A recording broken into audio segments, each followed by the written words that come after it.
সারাদিনে কাজ করে ক্লান্ত হওয়ার পর রাত্রেবেলায় আমি এবং ভাই মেলায় গিয়ে খুব ভালো সময় কাটালাম। রাত্রে আর রান্না করিনি, বাজার থেকে খাওয়া দাওয়া করে তারপর আমরা বাড়িতে ফিরেছিলাম। সন্ধ্যাবেলায় মাকে সন্ধ্যা দেওয়ার পর আমি ভাইকে বলছিলাম তাড়াতাড়ি করে রেডি হতে। ভাই শুধু বারবার বলছিল, কোথায় যাব দাদা? আমি বললাম, চল, গেলেই বুঝতে পারবি। সেই মতো দুই ভাই রেডি হয়ে সবার প্রথমে চলে আসলাম সাইকেলের দোকানে। আসলেই সাইকেলের তালাটা নষ্ট হয়ে গেছে, আর সেই তালাটা না কিনলে আর হচ্ছিল না। তাই তালা কিনে সাইকেল তালা দিয়ে চলে এসেছিলাম আমাদের বাজারে। প্রায় 7 দিন ধরে মেলা অনুষ্ঠিত হয়, আজকে 6তম দিন। বাড়িতে এত কাজ, সেগুলো ফেলে রেখে আর মেলায় আসা হচ্ছিল না। সারাদিন কাজ করার পর খুব ক্লান্ত লাগে এবং শরীরও চায় না যে কোথাও গিয়ে ঘুরে আসি। তবে আজ ভাবলাম এই করতে করতে তো মেলা শেষ হয়ে যাবে, তাহলে আর যেতেই পারবো না। সেই মতো আজকে চলে এসেছিলাম মেলা দেখতে। আশপাশে এত প্রাণপণ এবং সবাই এত আনন্দ, এত রঙিন আলো, এগুলো দেখতে পেয়ে মনও ভালো লাগছিল, আর ভাইয়েরও বেশ ভালো লাগছিল। ভাই শুধু বলছে নাকরদোলায় উঠবো। তারপর আমি বললাম, না না, ওঠে না। সবশেষে বায়না করলো এই ডিস্কোতে ওঠার জন্য। আগে পরে তেমন উঠতে দিই না, তবে আজ অনেক করে বায়না করছিল। সেই মতো আমি এবং ভাই দুজন মিলে উঠলাম। ভাই তো বেশ মজা করলো। যাই হোক, এগুলো তো চড়া একটু ভয়ের, তবুও ভাইকে একটু হাসানোর জন্য, মন ভালো করার জন্য উঠেছিলাম। আজ যেন ভাইয়ের মনটাও অনেক প্রাণপণ পাচ্ছে, একটু সব দিনের তুলনায় একটু আলাদা রকম কাটাতে পেরে।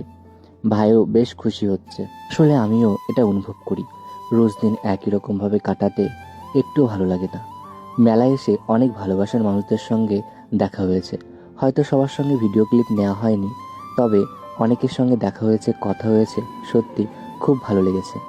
ভাই তারপর এখানে এসে বায়না করছে এই বেলুনগুলো ফাটাবে, তবে 3টে গুলির দাম 20 টাকা। আমি ভাইকে বললাম, প্রথমে বায়না করেছিলিস ডিস্কোতে ওঠার জন্য, সেখানে অনেক টাকা চলে গেছে, এটা করতে হবে না। তবুও ভাই বায়না করছিল বাচ্চাদের মতো এই বেলুনগুলো ফাটাবে বলে।